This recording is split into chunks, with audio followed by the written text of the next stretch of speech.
It's 1975. I'm nearly 5. Mum and Dad have had a huge fight and Mum's left.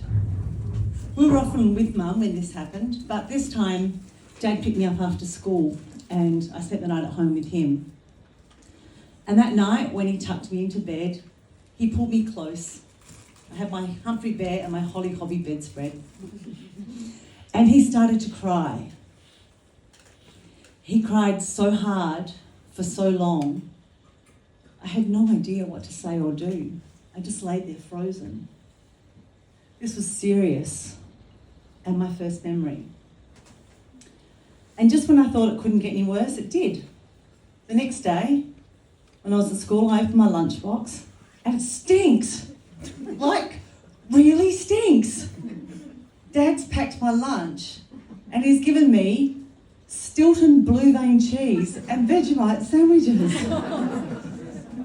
I'm sure he thought he was giving me a treat.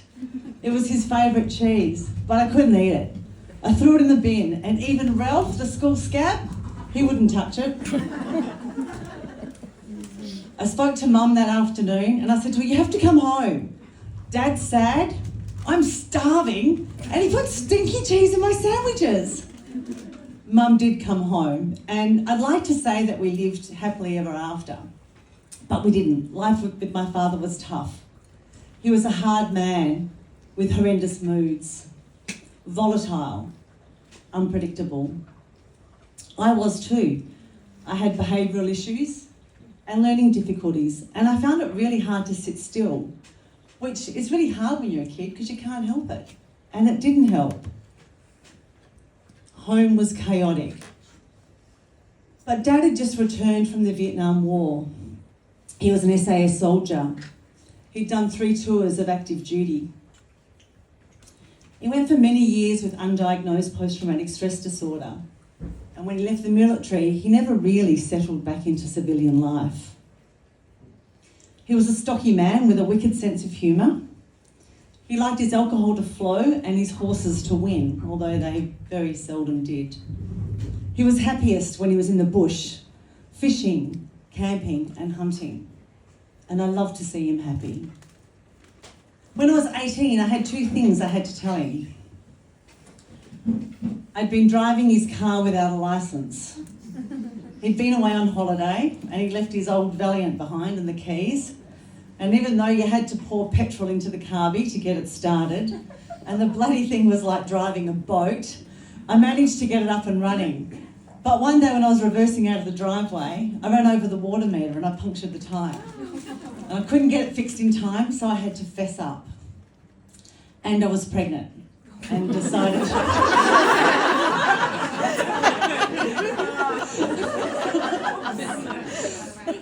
I was doing it as a single mum.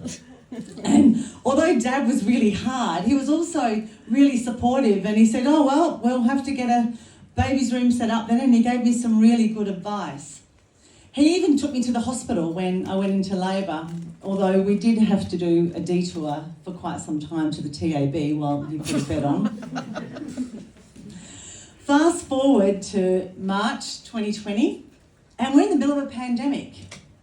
I used to run ultramarathons, and running taught me a lot about having the right support system, perseverance, and just putting one foot in front of the other.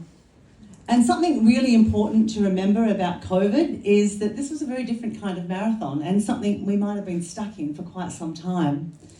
And I'd always wanted to do a degree in psychology, but I never thought I was smart enough. But I'm stuck at home now. I've got time on my hands and I've got grit. So I thought, bugger it, and applied to study online. And I got in. Within a few weeks, I was online studying. And I totally nerded out. It turns out when you really love something, learning is much easier. And I don't have learning difficulties. But what I also learned about was the concerning connection between post-traumatic stress disorder, alcoholism and gambling amongst military people returning to civilization. And that soldiers who have had a higher level of combat exposure can be a lot more resistant to treatment. And Dad was certainly in the latter camp of that. He had seen and done far more than he ever let on.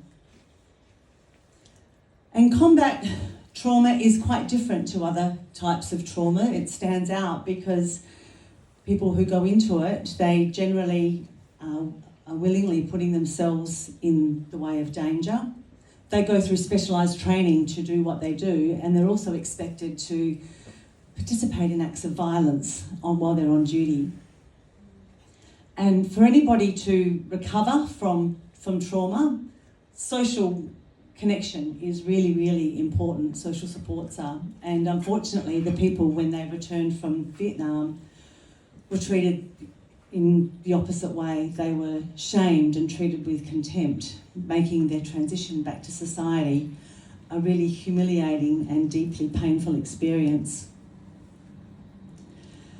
I'm proud to say that Dad won his battle with his addictions, but unfortunately his new life was clouded with dementia.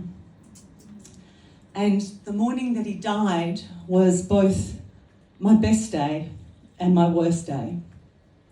My best because as I held his face in my hands, that beautiful face that had seen so much, I was able to tell him how much I love him, how proud of him I am, and how much he meant to us as a family. And it was as if all his guilt, his shame, and his trauma left with his breath. And in his last breath, his skin was clear and smooth. He had a slight smile, and he looked like the happiest man in the world. I'll finish my degree in this October, making me the first person in my immediate family to have one. And while Dad won't be there to see me graduate, I'm still going to be that little girl gagging on his stinky sandwiches and telling stories to reduce the stigma of mental health. Thank you.